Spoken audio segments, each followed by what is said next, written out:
Hey, this is Luke. Welcome to Lure It Up Podcast. Powered by Barbadian Magazine. We'll be interviewing local creators who were in and around the clock for the crop over season and beyond. Join us on this journey as we go behind the scenes of what makes crop over.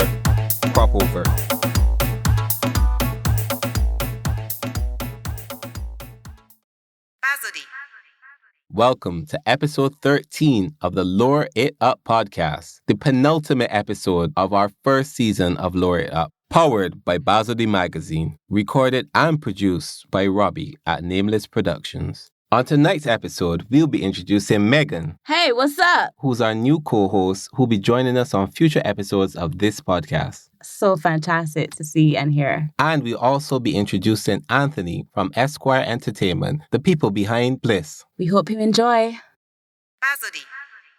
So we're here tonight with Megghan, who's going to be the new voice of this podcast. Hi, well, I won't say new. I'll just say a beautiful addition. There we go. The cherry on top. That's the right. The cookies to your cream. The vanilla to your chocolate. You know. All the good stuff, you know. People, you should get accustomed to hearing her on the podcast because she'll be here for quite some time. I think I should introduce myself, though. You absolutely should. Yes. Okay, so my name is Megghan Michael. I am a dancer, a pageant enthusiast, an optical dispenser. I love to work out. I love fashion. I love style. I love the creative arts. I love Barbadian culture, African culture. So being a part of Barbadian, oh my gosh, like, you know what Barbadian means? It's sending me crazy. Yes, I feel like, you know, this is part of me. This is part of who I am. And I grew up around Barbadian culture so much that I feel it resonates with me a lot. And I just want to congratulate you for everything that you've been doing. Every time I sit down and read stuff that happened in the past coming from a young person, I'm like, wow, I am so happy to see that somebody's still contributing to our culture. So thank you. Thank you. But Lou, I got some questions for you though. That's no problem.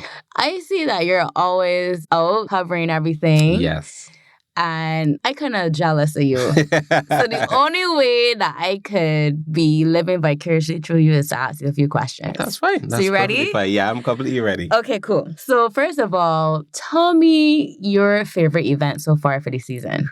Our top three. Let's do top three. Okay, that is easy. Okay. Mm-hmm. I would say definitely Le Jardin du Bel-Air. That was good. What's the meaning of that? I don't know, Bel-Air Garden. It even mess me. It sounds like that sounds like you. Let's roll off your tongue. Okay. It sounds like cursory, right? Okay. Yeah, but that was peak. That was a really, really, really good event. Okay. Let me see. Who else would I say? Top three. Mm-hmm. I enjoyed UV. I think that'll be right. That was over this weekend. Okay. I will put that in my top 5 though. I don't necessarily know top 3. Okay. Still got more to go. There's so many. There's some more to go. So I'm really looking forward to this Saturday, even though it can be really heavy. Mm-hmm. And this Friday with Mimosas, normally Awaken. That's it. Awaken. Oh yes. I went Awaken. That was Awaken good. would be my number 1. Okay. That is for sure. Okay. And that kind of set the bar really high. That set the bar really high. Because that was kind of like in the beginning of the peak. Exactly. Okay, cool. So Awaken would be my number 1. Okay. Le Jardin du Bel-Air would be my number 2. I don't know what's my number 3. Okay. So since the name of the brand and the podcast is Barbadian, which is kind of like a Bajan word, give me your favorite Bajan word, one word and one Bajanism of how it made you feel at Awaken. Oh, these questions are good, you know, because they're kind of like an ink blot test, like what's going on here. Yes. I don't really know. You could curse. You want me to because if that made you feel that way, then that's what made you feel real good. Real good. Okay, cool. What's your favorite song? Right, yeah, no. What's He said that to me. What's your favorite song? Tell me your favorite song. Listen, there's so many. Peter Ra has some 2 really good ones I absolutely love. Mm-hmm. I know one name is Pumping, and it's got Pumping. That's so good. What's the other one that he has? I can't remember the name. I can't tell you. Oh, that one I really, really like. Okay, cool. I think it's he describing him and a woman going through. It was the stuff. It's always the Tell You Don't Leave Me. That's right. Oh, okay. That is good. I love that. Is, as we were talking about it, Renice Bonnet. Yeah, Renice Bonnet. Beautiful voice, beautiful face. I love a Right Boy production. Yeah. So anything that gives me a lot of musicality, a bridge, and then a hook. I love music like that. So shout out to Renice Bonnet for that. Actually, no. I know. I remember my favorite song. Okay. That 14-year-old young girl. I don't know. Party Star again. I don't know that. I know Shantae, I think she won Junior Monarch this year. Oh, yes. I did hear that song. She's 14, yeah. Okay, that's a nice song. Yeah, that's a nice song. She was really, really good. Really good. That is like peak of the peak, top of the tops. Okay. Like, she's the future crop over. Like, that's absolutely. Good. Cool. Definitely. She's the bomb. Yeah, you need to listen to that. I can listen. So, Luke, y'all can't see him, but Luke has blonde hair, which makes him an fashion icon. Okay? So, Luke, tell me your favorite fashion looks for this season. I actually did. There was a... You had on this gold thing, first of all. Right. I see you wearing that tipsy. That's an iconic look. Hello. Listen, I wanted to wear these shoes with it, but I was like, these shoes ain't gonna hold me the whole night. Them would squeeze me by half, and I'll be hobbling truly fat, and I won't make it to burn a boy. So, I like that. Where are you seeing the men? The men are actually coming out good. Coming out hot. Yeah, what are you seeing that resonates with you, with the looks, and what the people are wearing? What do you like? A lot more colors. Yes. A lot more vibrancy. Like, they embrace a lot more patterns. Yes. Like, at UV. Or mixed patterns. Mixed patterns, yeah. I like to see the hats at the breakfast parties. Yes, you know, the fancy glasses. Yeah, everything. Yeah, it's I like a break away from the norm or the traditional, just like... And that's art in itself, because then you get to go to Fete and show your creativity through what you wear. Exactly. So I think that's the beauty of crop over too, that not only wearing a costume on Kaduma Day is a form of creativity, but you get to show your personality when you go to these dressed fetes. out, exactly. You don't really go nowhere else do you get to dress up and look cute and show yourself. You hit the nail right on the head. I saw it really too, especially at Tipsy, because everybody was white. Wearing white, so it's up to you to show your individuality. Exactly how you stand out. Like I saw many different types of shirts. There was lace, there was different patterns on it and stuff like that, but still white. And I'm like, okay, this is brilliant. I like how you interpreted the theme. What you did with it, if you played around with black with it, how you still remained in theme. Yeah, I loved it all. I love. Perfect. Okay, to end this off, we're going to do a rapid fire, okay? A quick rapid fire. So it's like a this or that. So I can give you two things and you can choose. Yeah. Okay? Ready? Back line or front line? Front line. Individual. Yes, love it. Virtual or in-person band launch? In person, yeah. Folk concert or pickety crop? Folk concert. Nikita or Alsa Haynes? Alsa Haynes. Okay. Mia or Frendo? Mia. Who cares? All right. And the last one, would you rather the highway for the jump up or Spring Garden? We don't know. I exactly. We can't tell us yet, but I think I can like the highway. You think I like the traditional route, but I want to try the new one just to see like. Well, just had a part. I actually jumped in Trinidad already, and I was having this conversation with my cousin this morning, and I was saying like Trinidad's roads are so much bigger. You get so much time to show off the costume, and I feel as though like in Eagle Hall you don't really get to do that. But you know, the last podcast that you had with one of our guests, they were saying that the people that they said they would not be able to capitalize from it, and I didn't look at it at that point of view.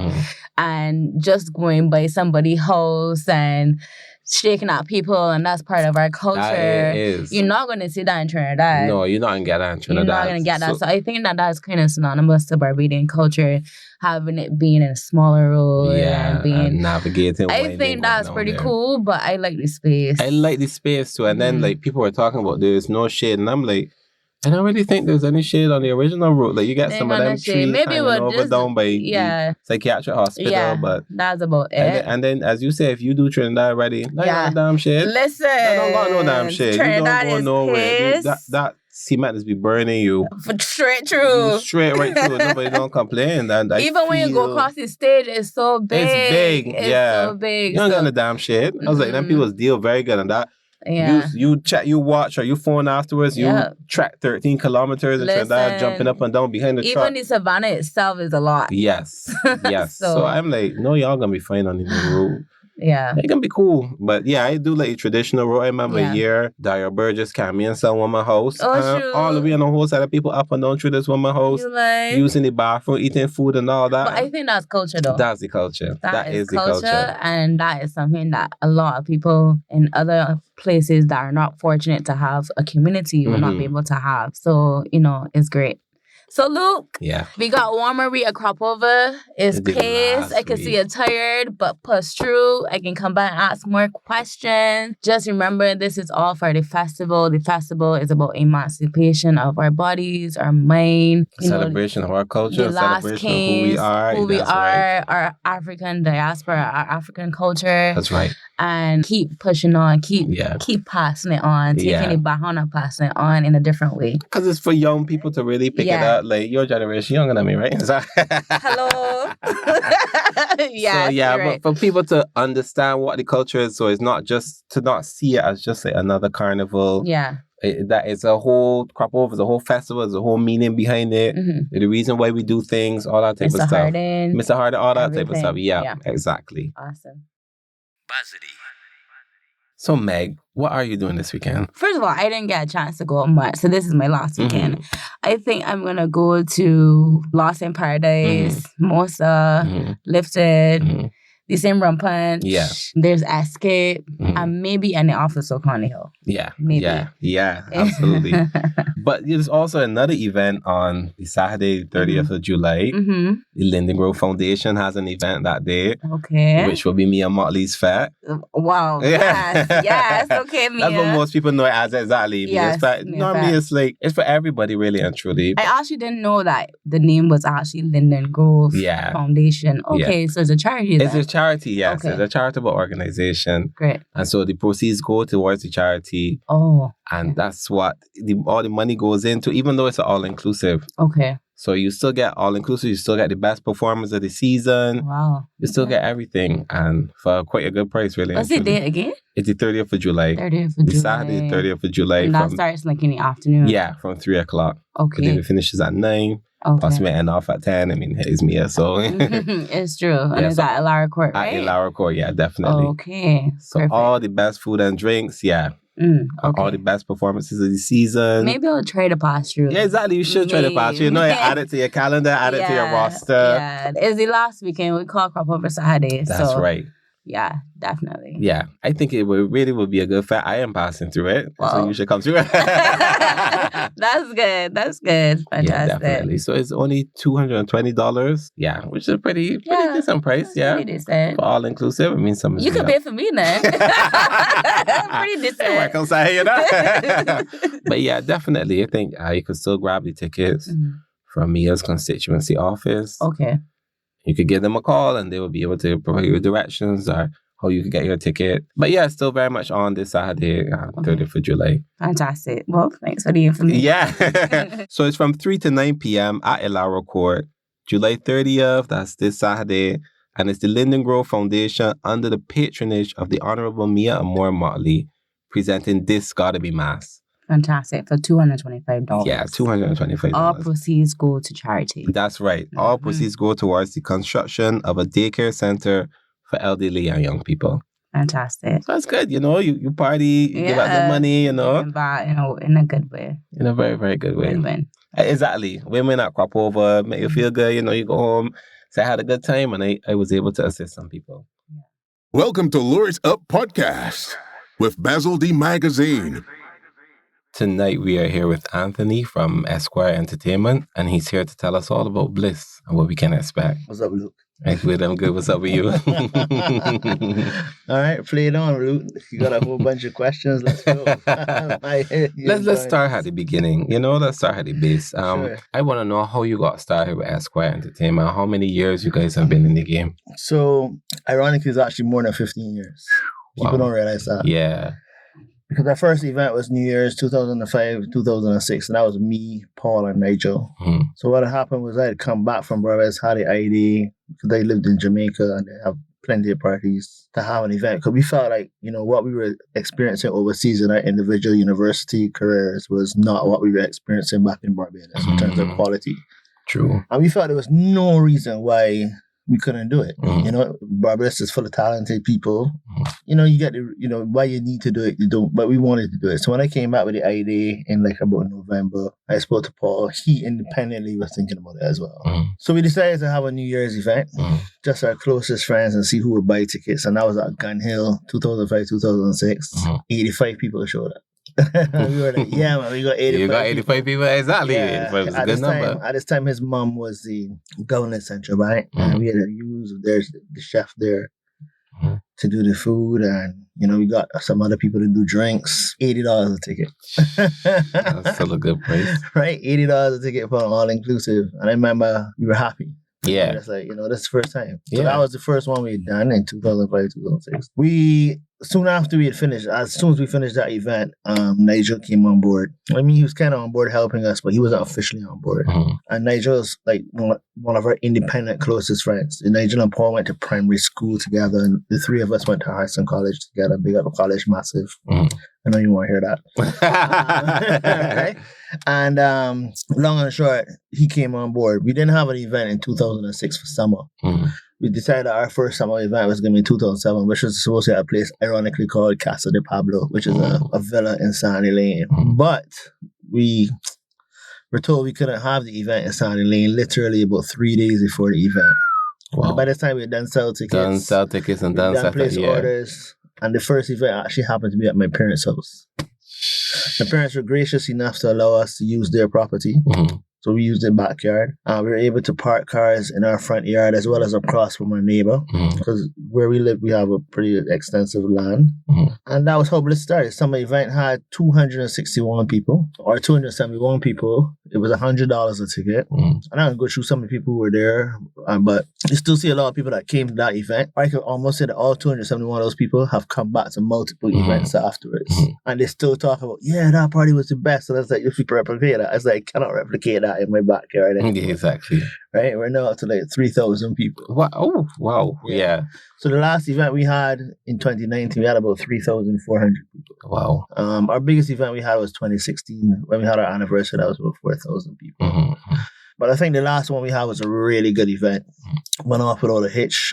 We had some issues at the end with transportation, but people realized that had to do with people parking their cars in areas that are not supposed to be parked. I remember that. I remember that. You and I were talking about that. Yeah, I remember that. But I think people, the whole thing, we've grown. I think we've gotten to a point where we were where we are. So now it's about just always increasing or maintaining the quality. I don't think we want to get any bigger than that. Right. Because I think when you get to those numbers, it really stretches you thin. Yeah. And actually a lot of times your profit margins or your losses even become large. In 2016, Paul left the business. Everybody knows he started his own business, another good friend of his. And we're still all of us are still close. And Corinne Bailey came in. So it's myself, Nigel Lewis, and Corinne Bailey are the three directors of the company right now. A big Corin, I know him on Twitter. Yeah. He's a little feisty on Yeah. Well, that's what you get for a guy that's that intelligent. He's a very intelligent guy. Very has intelligent. a PhD. Actually, he's a professor at the University of West Indies. So I must tell you that tells you everything. Everything that you need to know. That's true. Yeah, so he has his Twitter fingers when he's ready. Yeah. He and I get into a few arguments when he's ready. But, it's all for the best of the game. Yeah, exactly. It's all for how things evolve and how things grow. And he's, as you said, there's so much to talk about because I also met him too. Yeah, you can talk about anything you want to talk about. I know you got a lot of questions. You met him through who? I met him through Vita by Esquire when y'all had the launch. Right, yeah. So we had the launch of that. We can't really launch it because of exactly. We did have one event which is called Park Out, which we're supposed to have again, but we're gonna move it later on in the year. And hopefully we're going to also have our launch of our costumes later on in the year or early next year. Big up to Ryan Codgerton and Jen Ford, because they are business partners in that. Yeah, they're good. Yeah, Ryan's good. He mentioned to me about the launch earlier, and I'm like, thank God, because we need that. We need to move forward this season, and me and him were able to see eye to eye on that and speak on that. Like, you can't have a band launch happening because it's not like 2005 anymore. 2004, you're not competing with just Barbados alone. You're competing with all these other carnivals. I think people need to understand that. And I remember, being in the game for so long, you have conversations with a lot of different people. Mm-hmm. I remember I was having a conversation with Royal Ward in Trinidad, and we were talking about how the fact that other islands were catching up with Barbados. Yeah. And then I actually had that same conversation with Richard Haynes a few days ago. And I think, and I'm going to say this because as a Bajan, there's no other island that can really compare to what we have. Yeah. Right? Because every island has carnivals. We have crop over, which is a festival, which has a meaning. Yeah. It pains me when I hear, Grenada this and St. Lucia this and all that. I'm happy for those countries. But at the same time, I think it's also disrespectful and insulting. And I think that as a promoter, and this goes not only to me, this goes to every other promoter, we have our job to do, where we all have to put on a good event. I want every other promoter to do well. So I want Lost in Paradise to do well. I want Mimosa certainly to do well. I want Lifted to do well. I want all Sundown, big up Sunita Alexander. I want all of those people. We think that was back in the day, which obviously did well. All of those things mean a lot because people see that when they go on Instagram or social media. That's what they see. The festival. Yeah, that's what they interlink that in their minds for crop over. Correct. And I think from an economic standpoint, you have to recognize how much people are willing to spend to go to events. When someone comes here for a week to party, they're spending individually sometimes 6, 7, 8, 9,000 Barbados dollars. Easily, Right? Food, accommodation, travel, events. Correct. If they need to get the hair done, they buy something in town, whoever, whatever. Yeah. So if it is a situation where these people don't come to Barbados, they're gonna find another festival to go to, and we lose that economic. That's right. And I think. And I'm saying this because I want all the powers that may be to recognize that. Some of them even have parties, not going into that. But some of them, they know, And I think one of the things that we have to look at is, sadly, how expensive things are on the island. We have to look at how expensive it is to travel to Barbados too, especially during crop over period, because you have to recognize people have options. So even though I'm sitting here saying, boy, you can't compare anything to crop over, that's not how a foreigner is looking at it. A foreigner is looking at it and say, well, crop over, flying to Barbados is $1,200, whereas flying to St. Lucia is $600, flying to Grenada is $500. So I could go 2 places and have twice the fun as if I went to Barbados. That's what people are looking at. That's exactly it. The people look at it in just dollars and cents type of numbers, and I agree with you 100%. So we really have to look at that down the road. I think that the 2 years of the pandemic, even though it was rough for a lot of people, I think that the NCF and the BTMI should have looked at ways in which they could make the festival different. I know that people have been complaining about the route, especially when they compare to other carnivals where the routes are a lot longer and people feel that they have more fun on the road. We have options. And I think that it doesn't mean changing the route, it means just extending the route. Because for me, changing the route means that a lot of the people that live along the route lose a lot of the economic value that they get on that day. Because a lot of people put out those shops and stuff. They make money. They make money. When you go and change the route to somewhere that's like East Coast, you're taking away from those people. And I think traditionally, Spring Garden is the way where we should finish. And I'm a little bit of a traditionalist, but I think that you can tweak things to make it better. Which is what we do in Bliss. Because, every time you come to Bliss, it's the same 4 things you're going to get. You're going to get free food, free drink, good entertainment. Yeah, well, 3 things. And then you might get, nowadays, you get stage performers too. So you know what you're going to get. But when you get there, it's going to be different to what you experienced the year before or back in 2018. Because we tried to tweak it so that people could see that visually and have that experience. I agree with you so much on those points. Like, I don't mind the route changing because I think that how they explain it to me is that it's just going to be for this year. So they're just doing it so to cut down the numbers and the people congregating, they say the road. And I was like, I get it. And they like the long route. So I understand they'll go back to the original route in the future. And because just as you say, they don't want to take away from those people who selling at the side of the road, whether it's food, whether it's fruit, whatever have you, passing through the communities and taking crop over to the communities like that. So I'm like, all right, I'm for it. And because just so you, I'm also a traditionalist. I don't mind them extending it. I think it's really good. And I also agree with you that BTMI and NCF should. Yeah. It should be a constant conversation. It's unfortunate it took so long for it to start. However, I'm glad that the conversation has started because it made sense to have all hands on that pulling together, because NCF can't do it alone, and NCF needs to work with BTMI because BTMI needs the festival to do their job, because your job is to sell the island. So it works hand in hand, and everybody then benefits. I mean, let's look at one event. Mm-hmm. Let's look at Tipsy. Mm-hmm. Look at that. I gotta give credit to those guys, and they know I called Zamani numerous times to, like, you know, their party wasn't perfect, but they did something that no one else has done. They took probably one of the biggest international recording artists that must have cost them, I don't even, hundreds of thousands, easily. Right? Hundreds of thousands of dollars to come, because he brought not only himself, but he brought his entire band. He don't travel by himself. Right? He's bring a band. You got all he people. And they brought him here. And I know that people from the other islands, people even from Jamaica, from Guyana, were talking about how they were flying down just to see this concert. To this concert. And look at the economic power that I had for over the 2 or 3 days. Right? I mean, when you look, when I was in Jamaica, when I saw your pics of a drone down looking at the crowd, and I almost cried, because I felt that this is what, showing people that Barbados has the power to hold international events, or hold events that standard that you would see in Jamaica, that you would see in Trinidad, you know, that you see in America. So, and I think that, you know, I'm not saying we must do this every weekend, right, exactly. but it's just showing that it can happen. It can happen, that there's a space for it to happen. There's the logistics, there's, you know, how. And I feel that the powers that maybe should be having conversation with us. They should be saying, how are we going to do this? What can we do to make life easier for these entertainers and these promoters? Let me tell you, to hold a party in Barbados, you got about 50 million licenses. Yeah, listen. Right? I ran around the entire country today about that. Trying to, between cost cap, public liability, insurance, if you're having a beach, NCC, NCF, COVID, all kind of different things. And I'm not saying that they're not important, but my God, sometimes you just look at it and ask, how do other promoters do this that know starting? But everybody, Pete's coming to me and say, you need to do an event. And I'm like, y'all know what that is?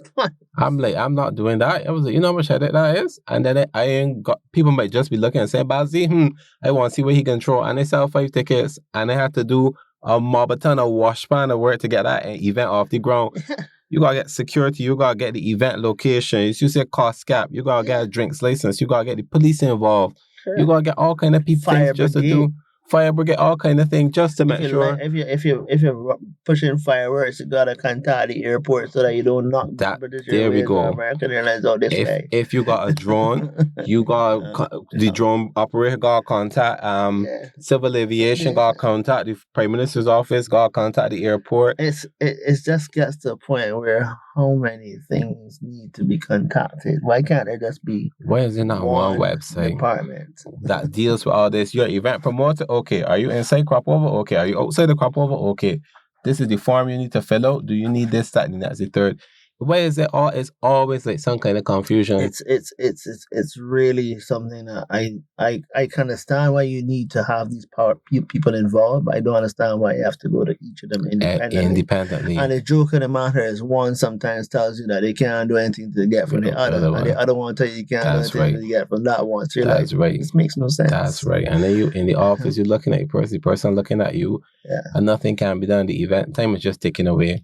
Or somebody needs to respond to you and they don't get back to you. You got to follow up. Or Brian needs to stamp your tickets and send back the tickets 5 days or 3 days before the event. I mean, I remember when you used to have to send your tickets into Bra. I remember that. I remember one of the things why we've gone digital is because they will hold your tickets. Yeah, they will hold your tickets. And it's just like, but you know, I just like, how long is it gonna take you to stamp tickets? Or we might have to stamp it manually. Yeah, nobody can answer you, and then you getting back your tickets like a couple of days before the event. It's like, how am I supposed to push out all of these tickets in this space of time? Yeah. When they give you tickets 2 weeks ago, and you let them sit down on somebody's desk and wait until the last minute. And the thing is, I've held an event in Jamaica through my other day job, right? As a charity for my association, and you know, it was very low red tape. Meaning you had the same JSAC, which is the federal cost cap. You had other things that had to be done, but a lot of it was just a one-stop shop. Madness here. Right? You know, and I mean, I'm a senior promoter in this game. I'm not being arrogant here. I've been in this game for more than 15 years, right? This is our 15th summer party. I shouldn't be having a problem. No. I mean, people know who I am when I walk in the place already, but it's still a problem. Imagine that. 15 years, 15 years and 15 days. Like you know that, and that's the whole crazy part about it. So that's for you, an established seasoned promoter. Imagine for somebody who's young and now starting out. And that's the thing. In my 40s, I was going to tell you exactly how it was, but I don't want to talk about it. So I'm growing the place looking like a young boy. But I'm in my 40s. I started this thing when I was in my late 20s. I think I don't want to say it's time to hang out the boots because I'm not ready yet. But I'm sure that you have to pass the baton. I want to see younger guys also trying to do things. Yeah. It's the same attitude that I use in my day job. If you don't graduate to be a better doctor than I am, it means I failed as teaching you. I wish more people had your mindset. I honestly wish that I would see promoters doing a better job than us. And I'm not saying that I think we're the best, even though people think we are. What I want is that I am so confident of what we do that I'm not afraid of competition. Yeah. And I think I can speak for my two business partners because we do have the luxury that we all do have fairly good day jobs. So if we have an event and somebody says, "Me not come," or the whole world not come, we're like, all right, cool. Because it's not going to stop us from putting out the best product that we think we can put out. So we're fortunate in that. But I just want to see some younger guys come out too. Yeah, no, I agree with you because the floor must always be lifted, the ceiling lifted, and people always move up. And you always do something good, something different, something. Somebody constantly bring a new ball. Like, let's say there was a party up in May. I'm trying to remember the name correctly. Les Jardins du Bel Air, and you came through the door. It wasn't all inclusive. I think food was available, but you came through the door and you got a bottle of champagne. Everybody, and they did that the whole night, and then that raised the bar then because that party was good. That party was damn good. Probably one of the best of the season. Yeah. And that was not all inclusive, and it's like it things like that, and they still but they had probably had decor. A good deal, or they had a good sponsorship. Right. I think they had a good sponsorship from Belair. I like seeing things like that. I like seeing people doing things a little bit different. Or I do something, I say, "Oh, I never thought of that." Right. Exactly. That's why. Because the truth of the matter is that a lot of things that I've done, or Nigel has done, or Corinne has thought about, the things that people have done before. It's just that we doing it. So we copying other things. It's not like we invent everything that we've done. It's just that we try to make it better. Yeah. So it's the same way I could look at someone else and say, "Well, I never thought about that. Let me try that." Exactly. Let me try that. How can I put my own spin on this? How can I do that? Yeah, because we barely scratch the surface. There's so much that people want to know about Bliss. You ask the question. Yeah. I know you want to get into some serious stuff here. I want to know what people can expect. I'm glad that you brought the point about your fellow business partners, because people were telling me, other fellas left Bliss and the Bliss group scattered. That's why it gone back to Copa. And I was like, I don't think that's how it works. But the irony is that somebody called me and asked me if I was still involved with Bliss. And I said, yes, ironically. And I said, why are you asking me? He said, because they don't see me posting anything on my Instagram. I said, my Instagram, I don't post anything. Exactly. I don't post anything, really. There's an Esquire page, and the Esquire page posts stuff. Exactly. It's a business. I don't want that people think that I am Esquire, because if there comes a point where I want to leave Esquire, the company should still be able to go on with whoever is sold to. Yeah. Right? Which is what happened when Paul left. I mean, we got the company to the point where when Paul left, Esquire was able to continue, and we had a new director with Corinne. We went back to Copa for a number of reasons. The first reason had to do with because we're going through a pandemic, and we wanted certainly to reduce our numbers. The second reason is that we did get some people that wanted to have Bliss Beach in the summer on the beach. Okay. Right? Which is not something that we wanted to fully do, because that kind of mimics the Frenchmen in Jamaica doing so, right? But we said we always try to keep our patrons happy. But the main reason is that we're doing COVID, People feel that COVID is over. It's not over. And we want to be in a place where you can get the freshest air. The air is circulating the best, and that is nowhere better than any beach in Barbados. Yeah. Right? We have a good relationship with Raj Chatrani. So it's only naturally that we've gone there. We've had 2 Bliss beaches there. The difference, though, is people need to understand this is Summer Edition. This is not Bliss Beach. Right. Summer Edition is like, how could I put it in terms of cars? Summer Edition is like your Honda Accord. It's a nice car. Not your Summer Edition. Your Bliss Beach is like your Honda Accord. That's right. Your Summer Edition is kind of like your Mercedes, Benz, GLE, AMG, pulling out the all stocks. You just can't, it's hard to put into words because you just can't touch a... I don't want to give away anything. Rachel, who's our marketing manager, has posted a lot of things on the Esquire page to show people. You got the spa, you got the full spa, you got all, you got the specialty bars. You got other little treats that you get when you get there. You don't get those things in Bliss Beach. Bliss Beach was just a party on the beach. Right, that was really what it was. Food. Exactly. The level of food that we do in summer is way better than the level of food. So, for example, you might get some beef in Bliss Beach. In summer, you get in Angus beef, you get in sirloin steak, you get in Wagyu beef, you get in... you get in Kobe beef, them kind of things. You get in top of the line, Bliss. You get in top of the line. Bliss summer is top of the line. I mean, one of my food managers, Sanjay, called me today to give me the bill for the food, and I said, "Jesus, man, I'm, all respect, God." I said, "Jesus, what am I doing? What are we feeding?" Right.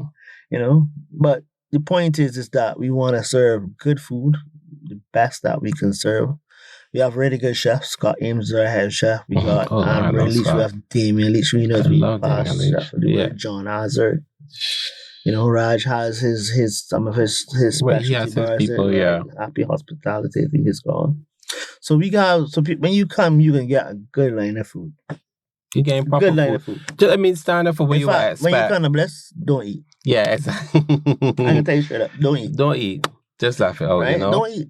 You just gone on there already, yeah. Your mother always tell you leave home. You don't eat before you leave home. Put something in your stomach. Don't eat. I agree with you because that was me. You could get a Bliss and go straight to the food court and you can be satisfied. And you can have great food. I did that Sushi, year. All kind of things. Yes, when y'all were in the bell. Yeah. That year, I just the same thing. I didn't eat. I went straight to food court, and it was options, variety. Good drinks and drinks. We got some good drink sponsors. So this is probably one of our better years, not financially, but better years in how we did the drink sponsorship. Because financially, a lot of people couldn't give us as much. That we have more options for drinks. So, for example, we have in terms of vodka, we have Smirnoff, Ciroc, and Grey Goose. So if you're a vodka person, you tell me you don't like what's there, I can't help you. Yeah.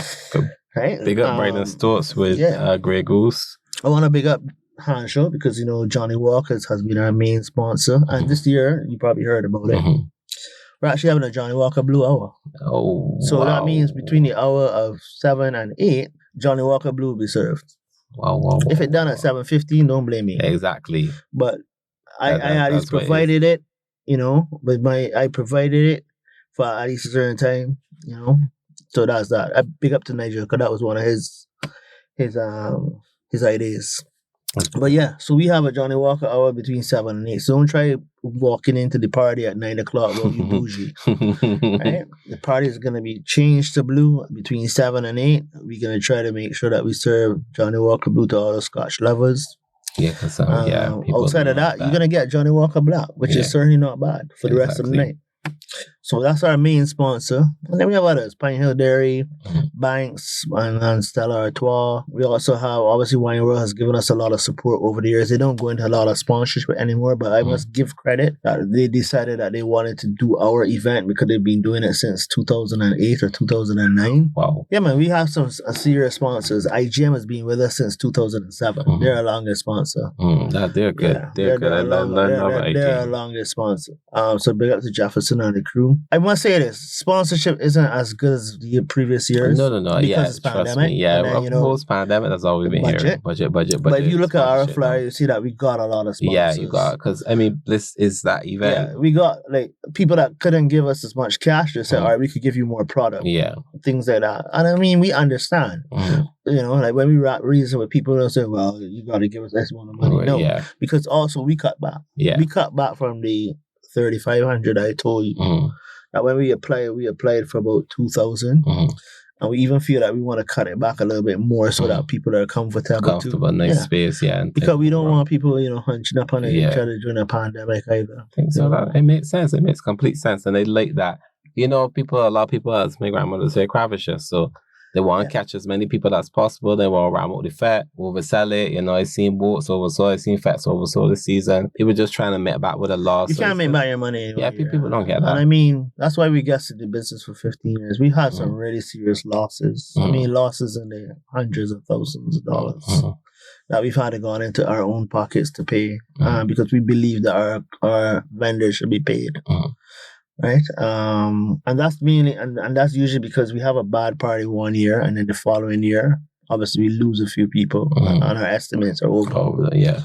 But you gotta build back. I mean, we've only made, and you have to learn from your mistakes, and you have to accept, even as hard as it is, that you've made mistakes. What I mean, you meaning not necessarily me personally, but meaning in terms of decisions that were made and then carried out by other persons. Yeah. Because at the end of the day, the buck stops at the three of us, right? There's nobody after the three of us. Yeah, and that's where people are gonna point fingers. Yeah. Oh, people are really brutal. Yeah. I could go back to some years where people, my man, if you dead, Yeah. And that goes to another point, you know. I mean, this is a party, you know, and I get to say this as serious as I could possibly be because, you know, you and I discussed this already off air, and I want you to discuss it. It's, you know, for all those people that can't wear their fancy dresses because we're not on a plantation God, site. have mercy, right? Lord, God have mercy. Yeah, let's talk about it. Yeah, because you know, I gotta say point blank, and I'm gonna call out people. If you don't want to come this year, you have every right not to come. If you're not happy with our venue, that's fine. I understand, but understand why we're doing it. But for all of the years that we have been at event and have provided to you, don't go out and start blaspheming our event, especially when we're in a pandemic. For me, especially me personally, I've lost a lot of people during the pandemic, right? I've lost one of my best friends during the pandemic, not to COVID, but to a horrific event. For me, coming out and being able to party, a privilege, right? That's true. Because during the pandemic, you realize partying ain't important. Right? It is not important. It may help you a little bit with your mental stress, but so is exercise and playing sports and talking to people, right? But during the pandemic, partying, you realize partying is very insignificant. Yeah, it went right through the window, the first thing out. I'm not talking about insignificant. I'm not trying to disrespect party promoters, right? And the entertainment industry. But you recognize that, boy, this could just shut down like that at any time, you know. And the only important thing is life. If you wake up, right? It came a point where I looked at life, and every time I wake up and I look, see 10 toes, 10 fingers, can see, can breathe, I good. Anything else that day has to do with me, I could deal with it, right? So when I hear multiple comments about that, it pisses me off. Yeah. And this is me talking as Anthony. This is not me talking as Esquire. Because I feel that you should feel privileged enough, and this is not only to come to our event, any event. Yeah.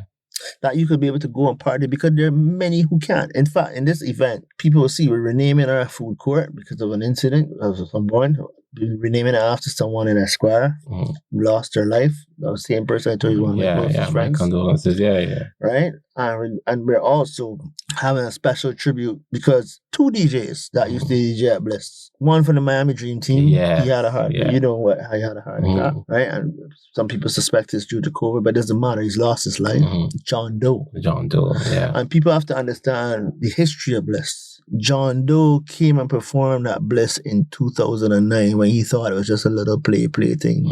And I remember I stood up next to John Doe and we were talking in the food court because I had told him to come and I had asked him to come and play because, you know, he manages himself. Right. And he was like, well, I don't know if I can come and play. It's got to be worth my while. I said, well, name a price. Right. And he named the price and he came. And when he came, and that was 2009 when we had it in just above the Garrison. I can't remember where it is. That place where there's a restaurant right now. Sweet Field. Yeah, right? I remember. Yeah. And he came and played and he was standing in food court and he said, yeah, this is the bomb. Yeah. And every year after that, up to 2014, John Doe was a main DJ. Right? So may he rest in peace. Because he has, you know, and so there's him. The gentleman who owned the property that we had Bliss in 2015, 2016, and 2018, Dwayne Padmore.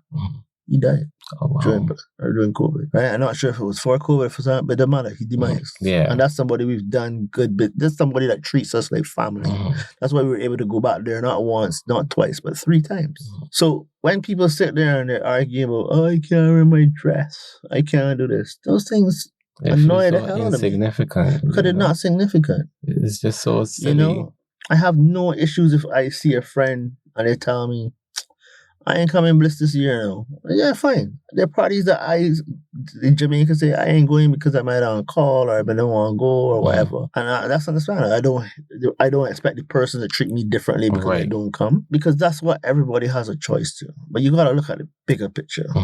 And the bigger picture is we're still going through a pandemic. We want everybody to be safe. Everybody still come on and have a good time at the same time. I agree with you.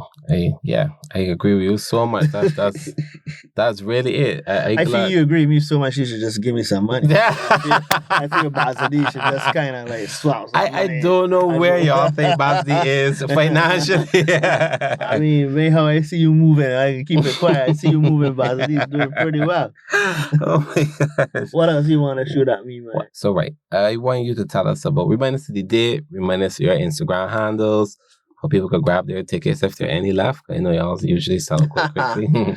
Yeah, so the event is this Saturday, which is July 30th. Starts at 3 p.m.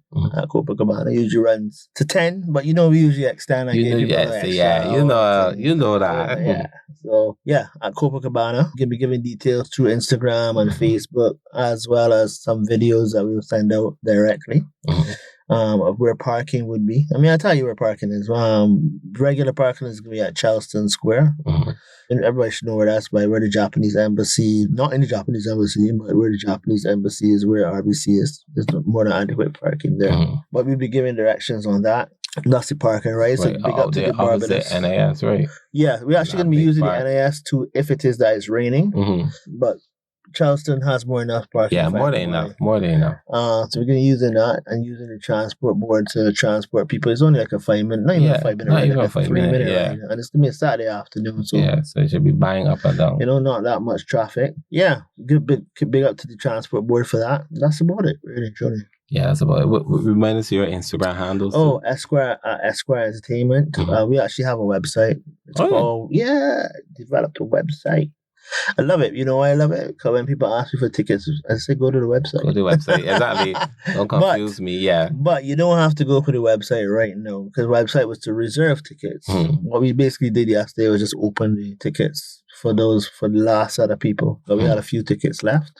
So we opened it complete. So all you have to do is go to ticketlinks.com directly, and you should search for Bliss /Esquire Entertainment, and you should find it, and buy your tickets, $150 US. That's easy. Simple. So buy them now, because by Wednesday. By Wednesday, shut up. You know how it's got, especially now, because we probably drop this podcast tomorrow. People can hear that and they're gonna be bam, bam, bam. But I want people to also check out the website, not because of tickets anymore. But the website has all of the archive pictures all the way back to 2007.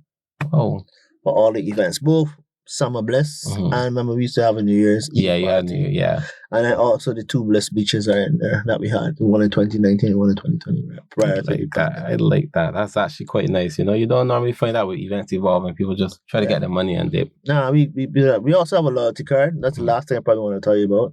It's on the website. We have a lot of people that we do sandals. We have what's that thing called? That boat ride by Dwayne, by Captain Dwayne. DK Studio, which is a hairdressing salon. Mayor's Media. There's a whole bunch of people that we have this under that you can either get promotions or discounts with. But those are some of the bigger ones that you had there. Yeah. Copacabana, tapas. You get meals at tapas for free. Well, you can get some things at tapas for free. For free, yeah, that's impressive. Yeah, just look at it. You can only get the loyalty card if you come to the event, though.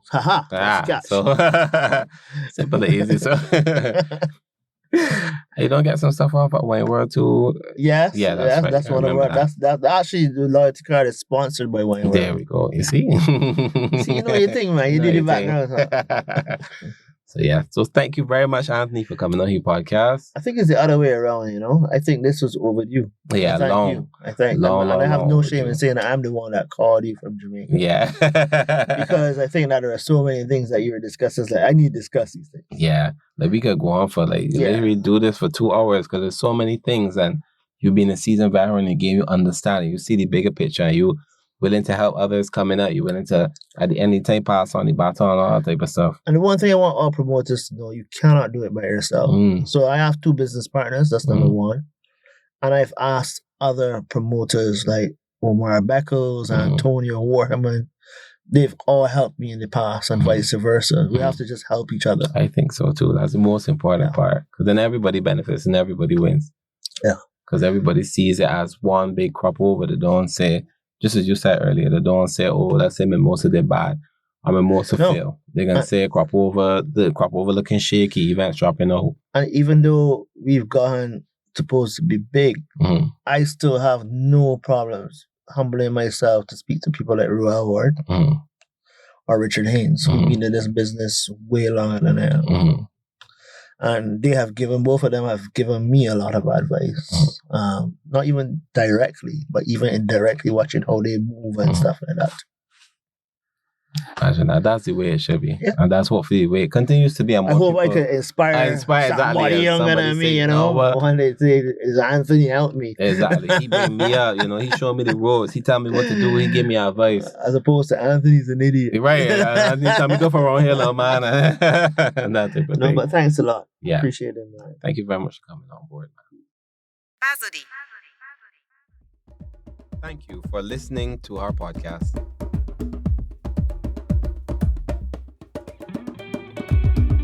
This episode was recorded and produced by Robbie at Nameless Productions.